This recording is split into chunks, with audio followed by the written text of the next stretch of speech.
দেশে আমার আর কোনো ঘরবাড়ি নেই অনেক দিন ধরে।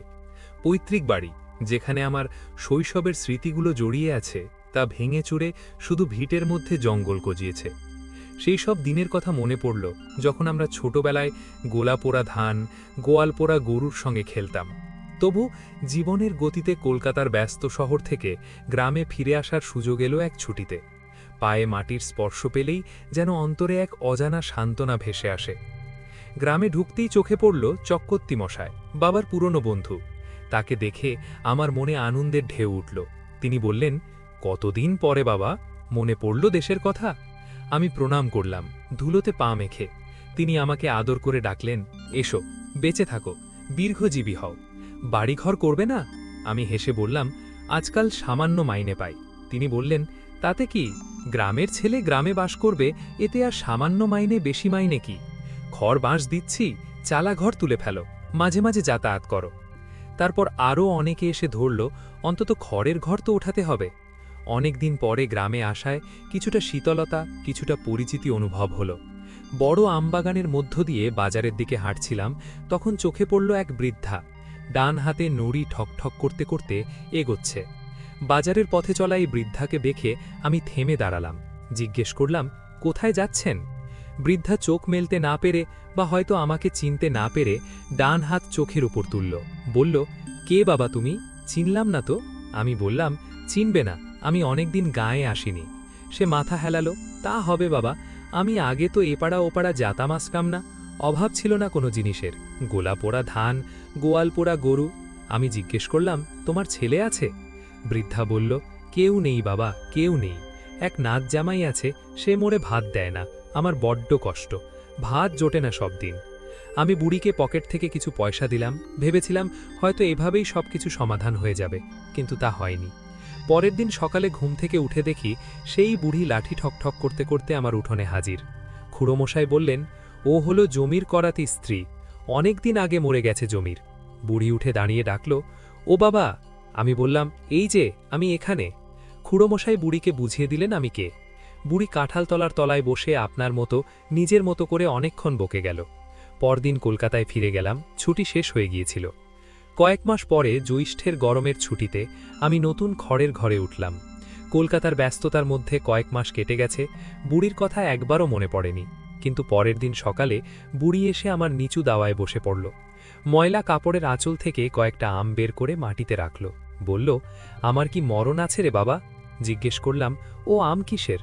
দন্তহীন মুখে হেসে বলল, ও গোপাল আমার, তোর জন্য নিয়ে এলাম, গাছের আম, বেশ মিষ্টি, খেয়ে দেখ। গ্রামে বহুদিন কেউ আমার এত ঘনিষ্ঠভাবে সম্বোধন করেনি। বুড়ি বলল, খাও কোথায়? হ্যাঁ বাবা। বললাম, খুড়ো মশায়ের বাড়ি। সে বলল, বেশ যত্ন করে তোনারা। বললাম, তা করে। সে বলল, দুধ পাচ্ছ ভালো? বললাম, ঘুটি গোয়ালিনী দেয়, মন্দ না। সে অর্ধেক জল মিশিয়ে হলেও খেতে পায়নি, তা বুঝে ব্যথিত হল। পরদিন সকালে বুড়ি আবার এসেছে, হাতে এক ঘটি দুধ। এক ঘটি দুধ আনলাম তোর জন্য, বলল। আমি অবাক হয়ে জিজ্ঞেস করলাম, এত সকালে? সে বলল, ওই হাজরা বউ আমাকে ডাকল, বলে তোর জন্য দুধ নিয়ে যাও। পরে আমি পয়সা দিতে বললাম, সে ভয়ে ভয়ে নিল। বুঝলাম তার মনটা কেমন করে পড়ে আছে আমার ওপর স্নেহের এমন দান।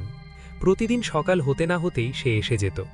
বুড়ি প্রতিদিনই কিছু না কিছু নিয়ে হাজির হতো, কখনো পাকা আম, কখনো পাতিলেবু, কখনো এক ফালি কাঁচকলা বা এক ছোড়া কুমড়ো। তার ছোটখাটো উপহারগুলো ছিল শুধু জিনিস নয়, তার মায়ার প্রকাশ। একদিন ভোরবেলা এক ঘটি দুধ নিয়ে এলো, বলল, ওই হাজরা বউ আমাকে ডাকল, তোর জন্য দুধ নিয়ে যাও। আমি ভেবে বললাম, এত সকালে দুধ পাওয়া দারুণ। পয়সা দিতে গেলে সে একটু ভয়ে ভয়ে নিল। আমি বুঝলাম তার মনটা আমার উপর পড়ে আছে, কিন্তু সে কখনো তা প্রকাশ করল না। কয়েক মাস পরে শরতের ছুটিতে আবার গ্রামে এলাম। আশ্বিন মাসের শেষে দিন গড়াতেই খেয়াল করলাম বাইরের উঠোনে একজন মধ্যবয়সী মহিলা দাঁড়িয়ে আছেন।